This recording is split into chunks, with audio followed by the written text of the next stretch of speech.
Glória a Jesus. Eu cumprimento a igreja com a paz do Senhor.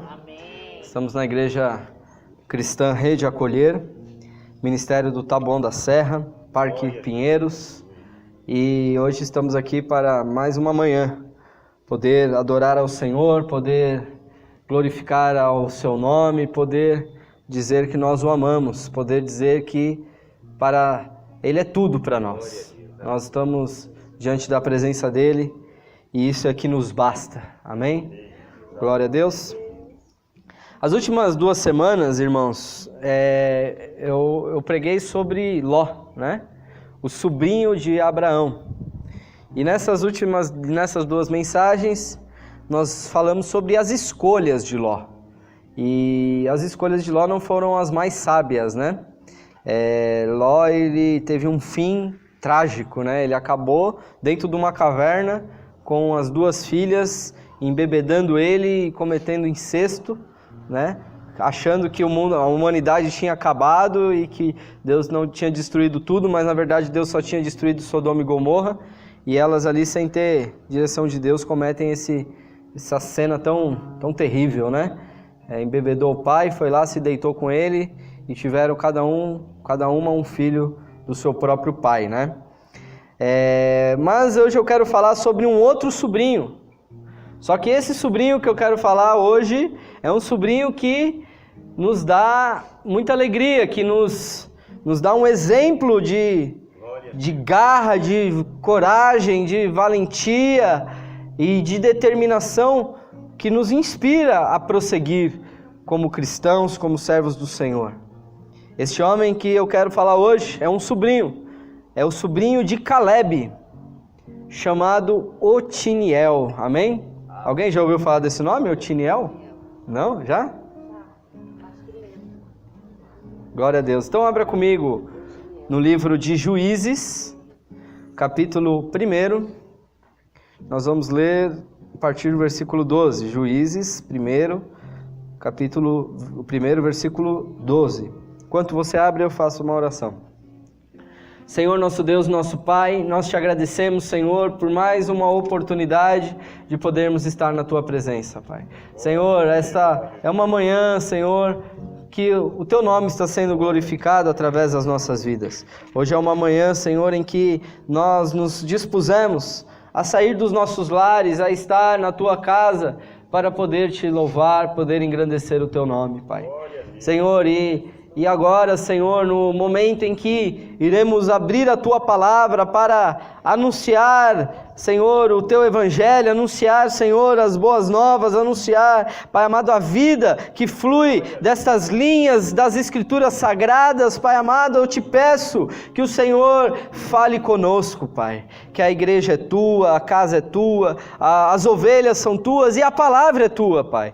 Eu quero, neste dia de hoje, me esvaziar, Senhor, de toda a minha teologia, eu quero me esvaziar de todo o meu eu, de toda a minha sabedoria humana, e eu quero, Senhor, Pai amado, me consagrar a Ti neste momento, Pai amado, para que o Teu Espírito seja, Senhor, a boca, pregando nesta manhã, Senhor, na Tua igreja, Pai. Senhor, eu sou apenas um instrumento, Pai amado, eu me coloco atrás da cruz, eu me escondo atrás da cruz, para que Tu cresças e que eu diminuas. Por isso, Senhor, que esta palavra, Senhor, ela venha trazer um resultado pelo qual ela foi mandada, Senhor, no coração da Tua igreja, não só na Tua igreja que aqui se faz presente, mas em todos aqueles que irão de ouvir esta mensagem pela internet, pelo YouTube, pelas redes sociais. Pai amado, que esta palavra ela possa ter o alcance que o Senhor assim o desejar, Pai. Em nome de Jesus, nós não estamos publicando as nossas mensagens, Pai,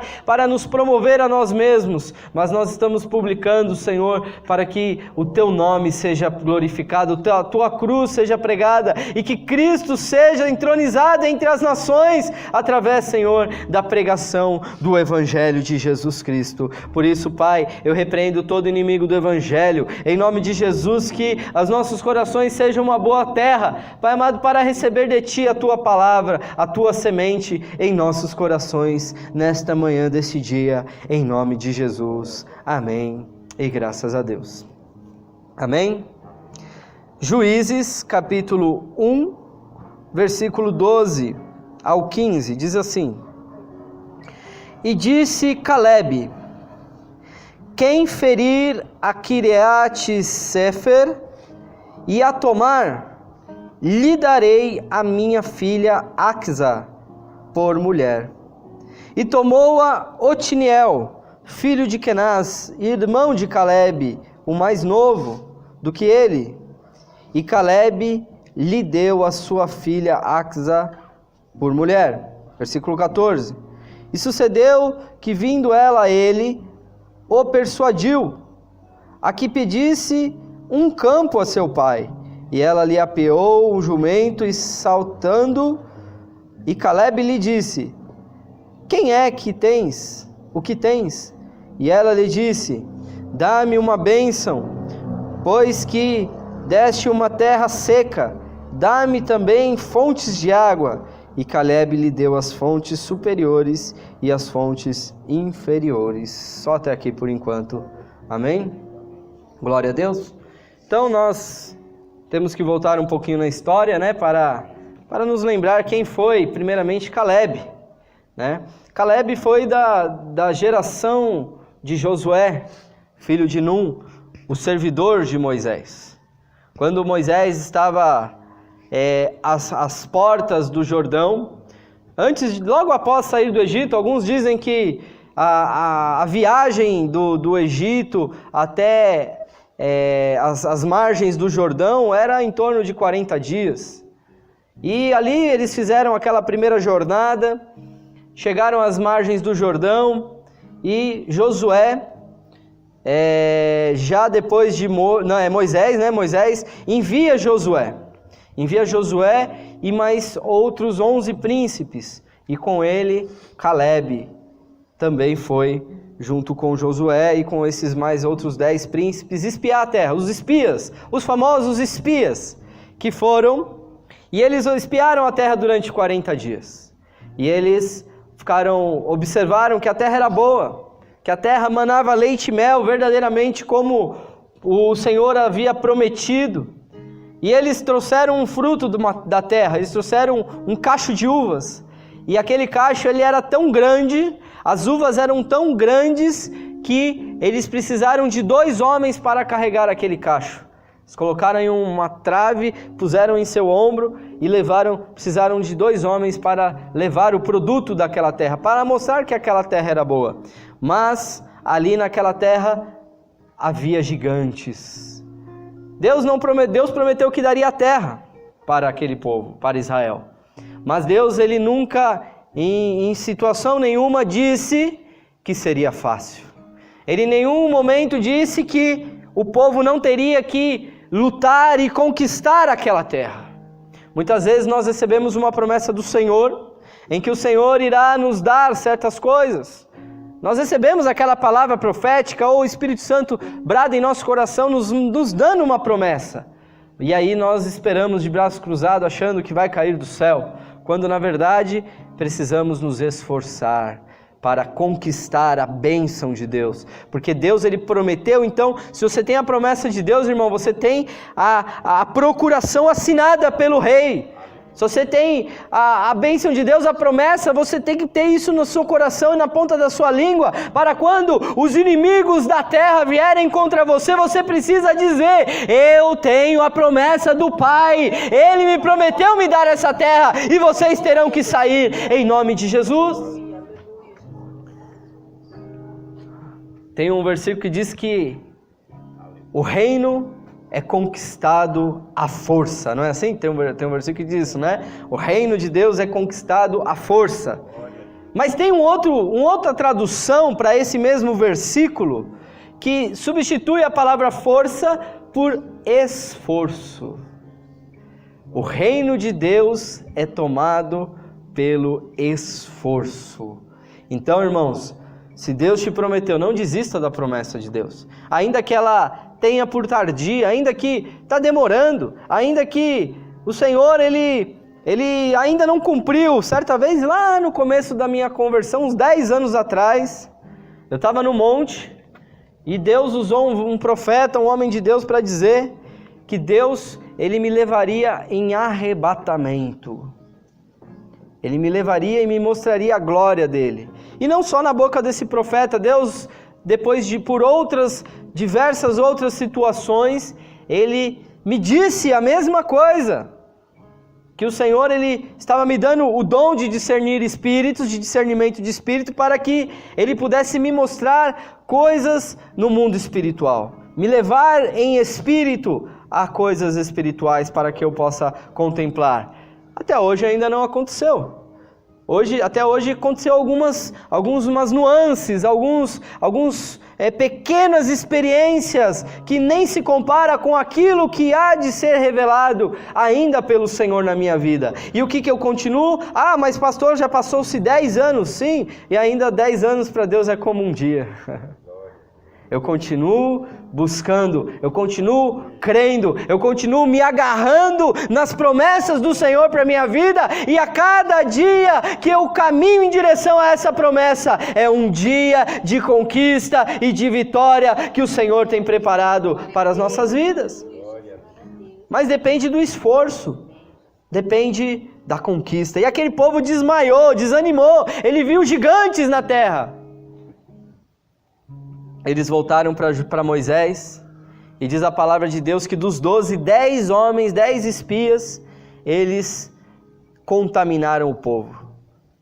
Disseram que aquele Moisés que tinha tirado eles da terra do Egito, agora estava mandando eles para morrer nessa terra de Canaã, porque a terra havia gigantes, havia filhos de Enaques, os Anaquins, filhos dos gigantes naquela terra, e que aqueles homens eram como gafanhotos diante daqueles gigantes inimigos que estavam ali. Sempre o inimigo ele vai colocar uma lente de contato, uma lente de aumento nas tuas vistas e na minha visão, para que nós acharmos que o nosso problema é maior que o nosso Deus, para que nós acharmos que aquele gigante que se levanta contra nós, ele é maior do que as nossas forças. Irmão, maior é o que está conosco do que aquele que está no mundo. Ainda que o seu gigante possa ser imbatível, pode ser inabalável, você pode olhar para esse gigante e falar assim: agora eu estou numa situação que não tem jeito, agora eu estou numa situação que não tem como eu sair, não tem como fugir, agora está tudo acabado. Irmão, creia que Deus ele pode restaurar, Deus ele vai levantar, Deus ele está contigo, Ele é o Todo-Poderoso.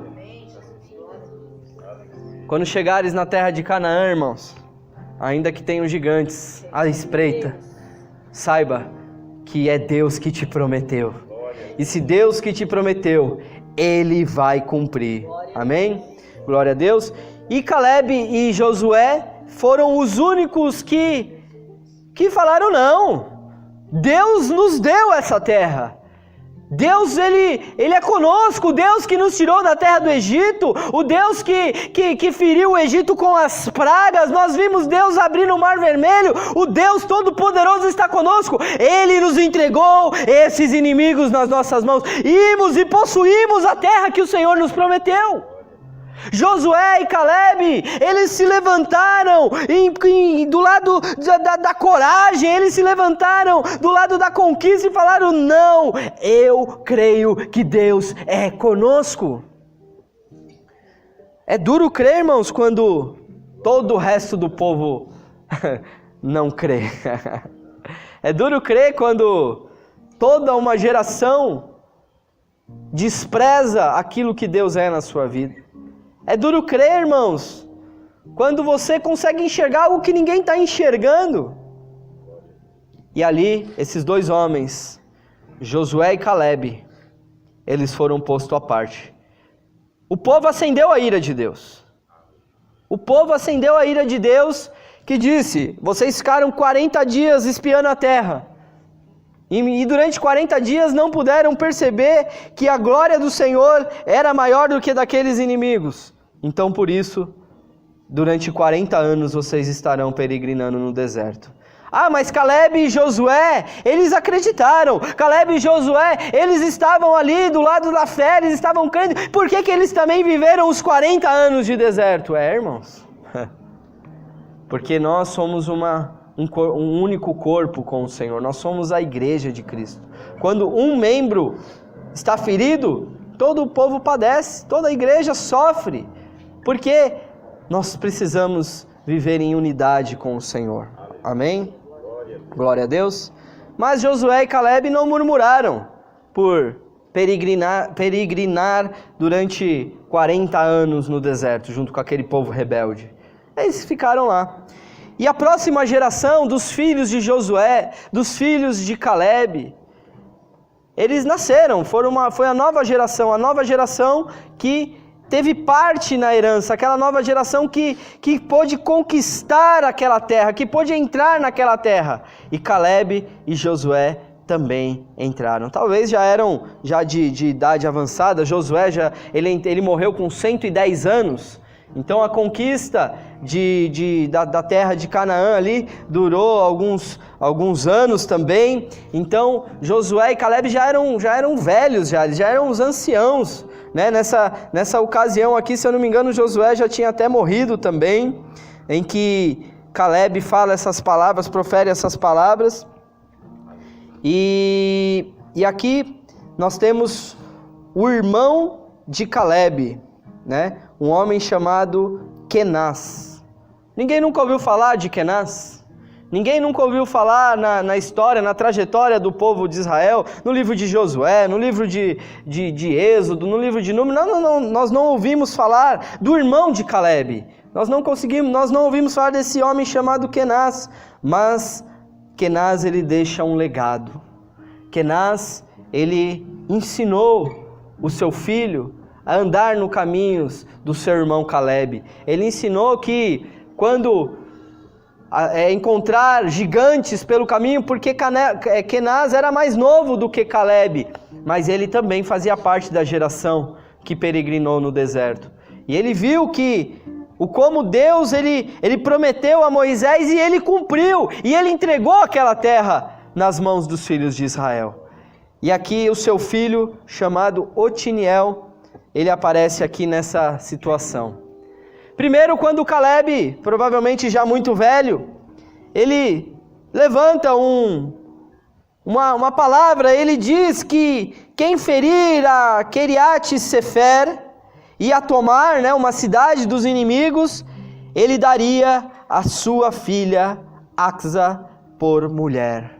Nós já ouvimos muitas pregações sobre esta filha de Caleb, Axa, né, que foi uma grande bênção. Ela foi uma mulher muito ousada, ela foi lá e pediu, clamou ao seu pai. Isso nos fala sobre intercessão, isso nos fala da posição de uma mulher sábia em um lar, da posição de uma mulher sábia que vai diante do seu pai para pedir uma bênção em favor do seu marido. Porque aqui diz a palavra no versículo 14, que sucedeu que vindo a ele, né, a Otiniel, o persuadiu e a que desse um campo a seu pai, a que pedisse um campo a seu pai. E ela se apeou no seu jumento e saltando, e foi até Caleb, o seu pai. Então, aqui, Otiniel, a Bíblia não fala que Otiniel, ele conquistou Kiriat Sefer. Porém, nós já entendemos que, às vezes, irmãos, a gente dá tanto valor para a luta, a gente dá tanto valor para a batalha. Tem aquelas pessoas que chegam para pastor, a minha vida é uma luta, a minha vida não acaba, é um deserto que não acaba, é uma luta que não acaba. Aqui Caleb, ele entregou a promessa, ele falou, eu vou dar minha filha para quem conquistar. E a Bíblia aqui não diz que Caleb, ele foi lá, Otiniel, ele foi lá e conquistou aquela cidade. Já fica explícito, já diz aqui que ele tomou, que Caleb deu a sua filha. Se deu é porque ele foi lá e guerreou, e lutou, e conquistou, e enfrentou os inimigos. Ele não desistiu da promessa, ele tomou posse, ele falou, não, eu vou conquistar, porque Deus está conosco. Deus prometeu, o mesmo Deus que deu ao meu tio Caleb esta glória, esta terra, ele também vai me dar essa cidade, porque eu estou com ele, e ele está comigo. Ele conquistou, irmãos. Nós não sabemos detalhes dessa luta. Nós não sabemos se ele foi com muitos homens, se ele foi com poucos homens, se ele foi como Gideão, que tinha 32 mil ao seu lado e Deus diminuiu o seu pelotão a 300, né? 301, né? Porque ele também estava lá no meio. Então, nós não sabemos como que foi essa conquista de Kiriat Sefer, mas nós temos certeza que ele conseguiu ter a vitória porque Deus era com ele. Ele teve coragem, irmãos. Principal característica de um vencedor, irmãos, é ter coragem. Ter coragem para enfrentar a vida. Ter coragem para enfrentar as dificuldades, as contradições da vida. Os dilemas emocionais, espirituais. É quando um ente querido parte para o Senhor. É quando um desemprego acontece. É quando uma doença chega. É quando a separação vem. É quando o inimigo se levanta de tal maneira que nós nos sentimos como gafanhotos diante dos nossos adversários. É ter coragem, irmão, de falar: eu vou ser mais do que vencedor, porque Deus está comigo, porque o Senhor Jesus está comigo. E aqui quando este homem chamado Otiniel, ele recebe a filha de Caleb como mulher, a Bíblia diz que ele pede para ela interceder por ele. Ele entende o valor de uma filha de Deus. Ele entende o valor de uma mulher que poderia clamar ao seu pai por uma bênção. Porque o pai tinha dado apenas uma terra seca, uma terra que não tinha fontes de água, uma terra árida, uma terra de deserto. Mas Otiniel também conhecia o deserto. Ele sabia que mesmo no deserto, o Senhor provê água da rocha. Ele sabia que mesmo no deserto, o Senhor envia o pão do céu, o maná, que as roupas não envelhecem, os sapatos não se gastam. Ele crê no Deus que provê em meio ao deserto, em meio à terra árida, em meio à terra seca. Mas nós não podemos nos contentar com a provação do deserto. Ele pede para sua mulher, ele fala para Axa, pede, aqui a Bíblia diz que ele persuade a sua esposa, ele pede para sua esposa: intercede por mim, mulher. Irmãs, mulheres, esposas, vocês não sabem o poder de intercessão que há sobre a vida de vocês. A Bíblia fala até: maridos, amai as vossas esposas, não desprezando-as, para que as vossas orações sejam ouvidas. Vocês, esposas, são motivos para que o Senhor ouça a oração do seu marido. Teu papel dentro da aliança de um casamento é extremamente importante. E aqui Axa, ela se levanta, ela toma o seu jumento e ela vai diante do seu pai.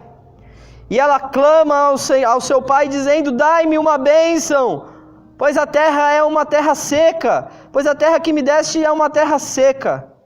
E aqui Caleb nem discute, nem questiona, ele diz que Caleb lhe deu as fontes superiores e as fontes inferiores. Se no deserto havia terra seca, se a terra que tinha dado para ele era terra seca, agora Caleb tinha dado para ela não só as fontes inferiores, não só as fontes do vale, mas também as fontes da montanha, as fontes superiores, porque quando você está diante de Deus, clamando, pedindo uma bênção para a sua casa, para a sua família, Deus, Ele vai dar além daquilo que você pedir, além daquilo que você desejar. Ela queria apenas uma fonte, além de uma fonte, Caleb deu também as fontes superiores e as fontes inferiores, deu além daquilo que ela lhe pediu.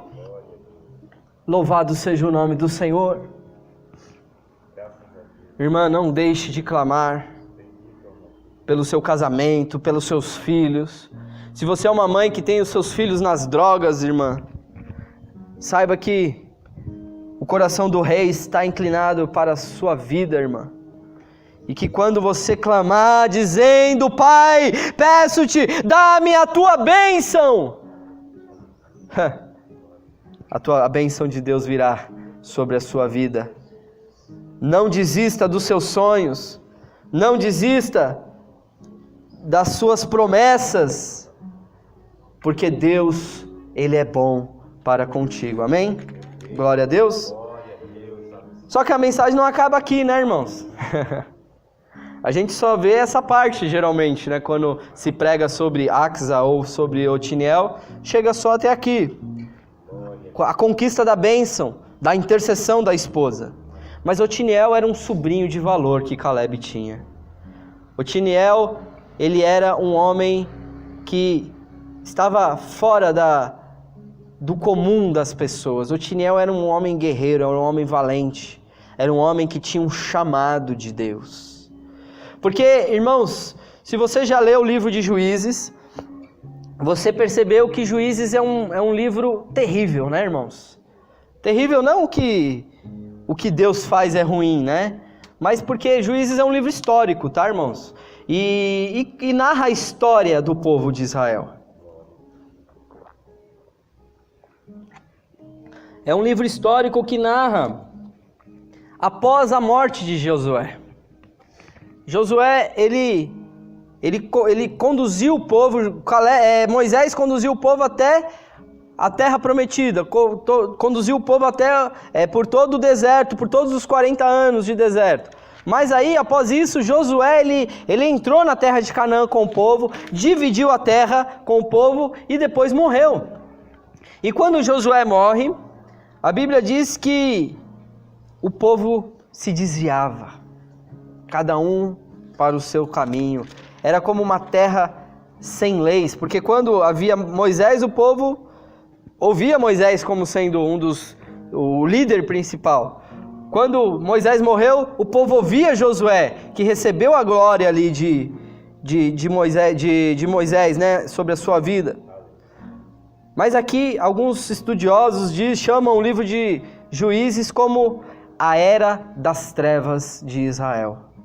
Porque era um período terrível em que o povo se desviava, cada um para o seu caminho. Irmãos, a pior coisa para o servo do Senhor é se desviar de Deus, irmãos.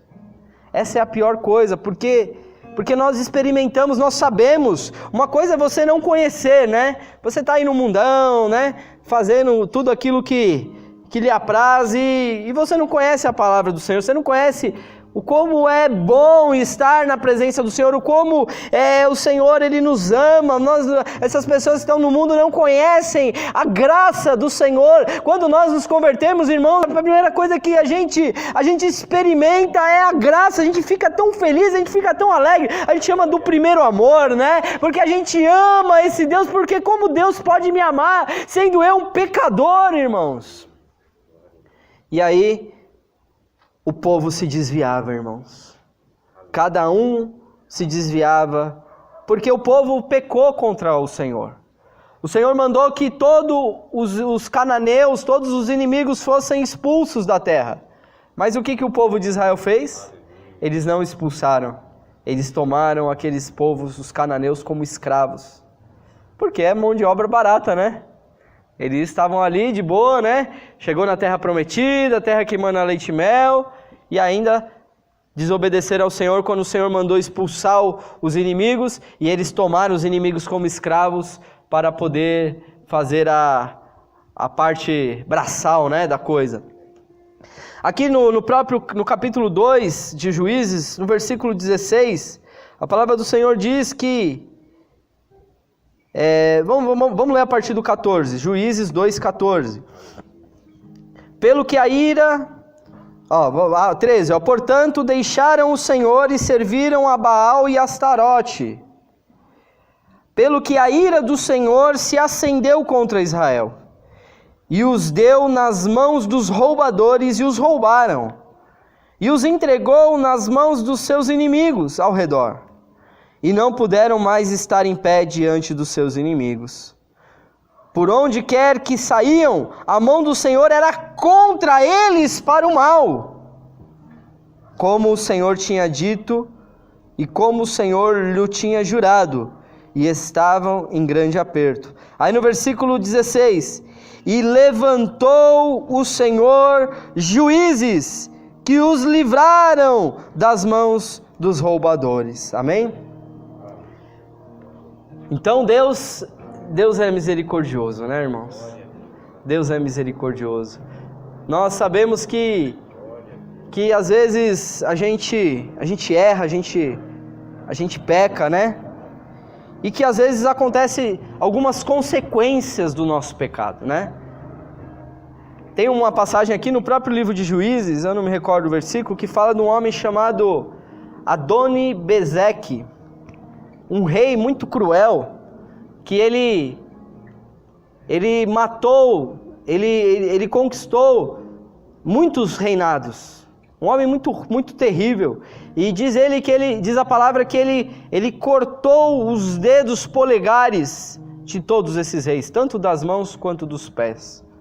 E aí diz a palavra que este Adoni-Bezeque, ele foi conquistado por Israel. Deus também entregou este rei nas mãos de Israel. E diz a palavra que Israel, eles tomaram esse homem e fizeram a mesma coisa.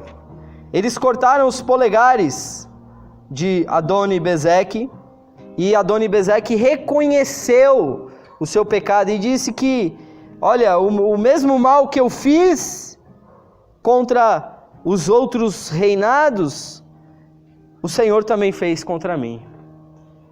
Até o inimigo, até o ímpio, ele reconhecia, ele consegue reconhecer que tudo aquilo que o homem semear, isso também ele ceifará.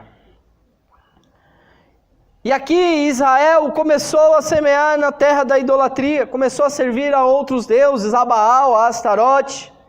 E aí a consequência do erro desse povo passou a ser a desgraça da sua vida, porque eles passaram a ser entregues, eles não subsistiam, eles não se colocavam, eles não podiam mais resistir de pé diante dos inimigos. Então o Senhor estava cumprindo aquilo que ele tinha prometido, dizendo que se o povo andasse pelos caminhos do Senhor, eles seriam muito abençoados. Mas se eles se desviassem, certamente os inimigos se levantariam contra ele. Lembra do Deuteronômio, capítulo 28, quando fala das bênçãos, né? Nós adoramos os textos das bênçãos, né? Quando fala, se atentamente ouvir a voz do Senhor teu Deus, e cuidardes, tendo cuidado de guardar todo aquilo que te ordena o Senhor hoje, então as bênçãos te seguirão e te alcançarão. Bendito fores, serás quando entrares, bendito serás quando saíres, bendito é o fruto da sua terra, bendito serás no campo, bendito serás na cidade. E ali nós vemos as bênçãos de Deus sobre o povo, mas condicionado à obediência. Se obedecer à voz do Senhor teu Deus. Porque depois, no capítulo 28 de Deuteronômio, você começa a ver as maldições. E muito mais são os versículos que falam sobre as maldições do que os que falam sobre as bênçãos. Se você tiver curiosidade, pega lá Deuteronômio 28 e leia o capítulo inteiro. Ele começa a dizer, olha, mas se não ouvires e não cuidares de atentar para a palavra do Senhor que hoje te ordeno, então maldito serás na terra. Maldito serás no campo, maldito serás na cidade, os teus inimigos te perseguirão e te alcançarão, por um caminho eles virão por você, e por 7 caminhos você fugirá dos seus inimigos. Misericórdia, né, irmãos? Por isso que nós precisamos crer e entender que ter uma vida de santidade vale a pena, irmãos. Andar com Deus vale a pena. Vale a pena. você ter um caminho de bênçãos. O Senhor é aquele que vai adiante de nós, é Ele que abre, derruba as muralhas de ferro, Ele despedaça as portas de bronze, é Ele que vai adiante de nós. Ele envia o anjo do Senhor quebrando as barreiras. Mas se nós estivermos fora, servindo a outros deuses, servindo a Baal, servindo a Astarote, certamente haverão consequências desastrosas sobre as nossas vidas. Amém? E aí no versículo 9 do capítulo 3 de Juízes, nós temos uma surpresa. Porque aqui começa a falar das guerras e tal, e aí no versículo 9 do capítulo 3, diz a palavra assim: e os filhos de Israel clamaram ao Senhor, e o Senhor levantou aos filhos de Israel um libertador e os libertou. Amém? Ó, que coisa linda, hein? Quem é seu libertador, irmã? É Jesus, né? Isaías 61, o Espírito do Senhor está sobre mim, Ele me ungiu para pregar as boas novas do Evangelho e me enviou para libertar os cativos e os oprimidos, dar vista aos cegos, pregar o ano aceitável do Senhor. O nosso Senhor Jesus é o libertador. Mas aqui no contexto de Israel, no livro de Juízes, versículo 9, os filhos de Israel clamaram ao Senhor, e o Senhor se levantou aos filhos de Israel um libertador, e os libertou. 2 pontos. Qual é o nome que está aí? Otiniel. Otiniel, filho de Kenaz, irmão de Calebe, mais novo do que ele. E veio sobre ele o Espírito do Senhor, e julgou a Israel, e saiu a peleja, e o Senhor deu nas suas mãos a Cusã-Risataim, rei da Síria, e a sua mão prevaleceu contra Cusã-Risataim. Então a terra sossegou 40 anos e Otiniel, filho de Kenaz, faleceu. Irmãos, Deus, Ele tem uma bênção ainda maior daquela que você imagina, irmãos. Otiniel, ele pediu para sua esposa, falou: olha, clama para o seu pai, para que nos dê também as fontes, porque ele só nos deu uma terra seca. Depois dessa bênção, ainda ele é um chamado e escolhido por Deus. Deus, Ele está vendo a tua coragem, Deus, Ele está vendo o teu esforço, e Ele vai te levantar, irmão. Aqui a palavra do Senhor diz que Deus levantou Otiniel como libertador de Israel. Mas eu sou o menor da casa do meu pai, né? Que nem Gideão, né? Aqui Otiniel podia ter falado isso, né? Meu pai é o irmão mais moço, né? Eu sou o menor da casa dos meus pais. Mas quando veio a hora da coragem, este homem chamado Otiniel, ele não teve medo, ele viu o que Deus é na vida do povo dele, e ele disse: eu vou levantar-me contra esse inimigo, e também assim como o Senhor me entregou nas mãos aquele Quireate Sefer, ele também vai me entregar a esse rei, esse Cusã-Risataim, ele vai me entregar esse rei da Síria também, porque Deus está comigo, irmãos. Irmãos, o que nós precisamos aprender com Otiniel é que não importa a dificuldade, não importa o tamanho do desafio que Deus colocou nas suas mãos, você precisa crer que Ele está contigo e ter coragem para seguir e vencer os inimigos. Otiniel foi uma bênção nas mãos do Senhor. Ele provou o seu valor a Calebe, ele provou o seu valor vencendo para conquistar a sua esposa, ele lutou pela sua esposa, e agora no final, quando o povo se desvia, Deus levanta ele como um libertador. Amém? Deus tem uma unção de libertador para pôr na sua vida, irmão. Deus, Ele levanta os libertadores nessa terra, para sermos como Jesus, para levarmos as boas novas do Evangelho, para pregarmos as novas do Evangelho, para levarmos liberdade aos cativos. Deus, Ele tem libertação para colocar sobre a sua vida uma autoridade. Aqui diz que o Espírito do Senhor veio sobre Otiniel. Amém? Glória a Deus. Não tenha medo, irmão, de sair pela peleja, porque o Espírito do Senhor está contigo. Amém? Glória a Deus. Essa era a palavra que o Senhor trouxe para nós essa igreja nesse dia de hoje, e eu queria que você aplaudisse ao Senhor para que essa palavra possa ser uma bênção em nossas vidas, em nome de Jesus.